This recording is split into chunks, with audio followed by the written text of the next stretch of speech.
যি আমি গজত গম পাওঁ এনেকুৱা মিয়া আছে আমি সকলোকে খেদিব লাগে। পৰহি প্ৰায় ৰাতি 1 মান বজাত মই এটা খবৰ পালোঁ যে আমি এইডোখৰ জেগাত মানুহে গৰু কাটি আছে বুলি। তো ৰাতি 1 বজাত নিশ্চয় মই লগে লগে উচিত খবৰ কৰিছোঁ আৰু সেই সময় যিসকল যুৱ বন্ধু ইয়ালৈ আহিছিলে ফোন কৰি খবৰ দিছোঁ যে কোনোবাই ক'লে পলাই গ'ল।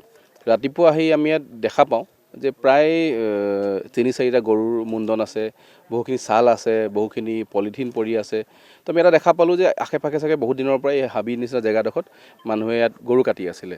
আৰু যেতিয়া স্থানীয় ৰাইজসকল যেতিয়া গম পালে যে ইয়াত এনেকৈ পোৱা গৈছে, খবৰ কৰিবলৈ বহুতে কয় যে বিগত কিছুদিনৰ পৰা আমি 16টামান গৰু এই আশে পাশে নিৰুদ্দেশ হৈছে বা বিচাৰি পোৱা নাই। কালি কোনোবাই কৈছে এই মুণ্ডন দেখা পাইছে, মই যদি দেখাওঁ আপোনাৰ যদি আপোনালোক কেমেৰাত দেখে এনেকৈ পৰি আছে।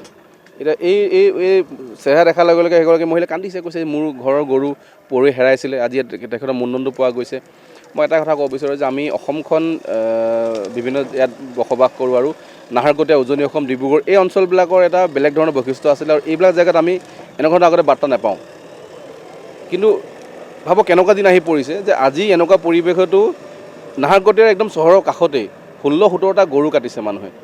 তো এই পৰিৱেশ কিয় আহিছে? মই ভাবোঁ যে আমি বিভিন্ন সময়ত ইয়াত আমাৰ গাঁৱৰ বহুত মানুহে মাছ বেপাৰী হওক বা বিভিন্ন কাম কাজতে হওক মিয়া মানুহবিলাকক নামনি অসমৰ অনা হয়, ইয়াত সংস্থাপিত কৰিছে। মই এটা আহ্বান কৰোঁ যাতে এই মিয়া মানুহ সংস্থাপিত নকৰে।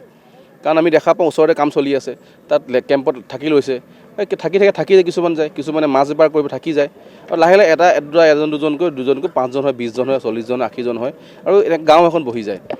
মই এটাই আহ্বান কৰোঁ নাহৰকটীয়া সমষ্টিত যাতে কোনো মানুহে যাতে মিয়া লেবাৰক এনেকৈ থাকিব নানে, যাতে কোনো এনেকুৱা উৎসাহ নজনায়। কাৰণ আজি তাৰে বিনিময়ত কি হৈছে, 16টাকৈ আমি গৰুৰ ইয়াত মুণ্ডন পোৱা গৈছে।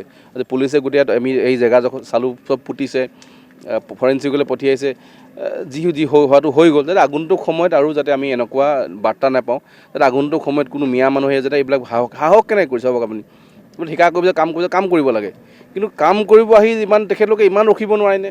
16টাকৈ গৰু কাটি খাই দিছে, ব্যৱসায় নিশ্চয় কৰিছে। মানে ইয়াত এতিয়া 16টা গৰুটো নিজে 10টা মানুহ অকলে খাব নোৱাৰে, ইমান ডাঙৰ গৰু এটা অকলে কেনেকৈ খাব? নিশ্চয় ক'ৰবাত ব্যৱসায় কৰিছে, বিক্ৰী কৰিছে। তাৰ মানে আমাৰ নাহৰকটীয়াত থাকি তেখেতলোকে গৰু ব্যৱসায় কৰিব সাহস কৰিছে। মুখ্যমন্ত্ৰী হিমন্ত বিশ্ব ডাঙৰ নীতিৰ চৰকাৰখন এই ধৰণৰ কাকো পাৰ্মিশ্যন দিয়া নহয় আৰু কোনোৱে সাহসে কৰিব নালাগে। তাৰ পাছতো কৰিছে যিসকল আমাৰে বন্ধু বা আমাৰ অসমীয়া মানুহে যিসকল এই ধৰণৰ মানুহক ইয়াত আশ্ৰয় দিছে, যাতে আজিৰ পৰা বন্ধ কৰে। আমিও এতিয়া ইয়াত ঘৰে ঘৰে চাব যাম, যি আমি গজত গম পাওঁ এনেকুৱা মিয়া আছে আমি সকলোকে খেদিব লাগে। কাৰণ মই আকৌ কওঁ, কোনোবাই ইয়াত কিবা এদিনৰ ব্যৱসায় কৰিছে, প্ৰক্ৰিয়া চলি আছে, কিন্তু সংস্থাপিত কৰিব নালাগে। সংস্থাপিত কৰাৰ ফলত কি হৈছে আপোনালোক চকুৰ আগত আজি 16টাকৈ ইয়াত গৰু আমি ডেড বডি পাইছোঁ।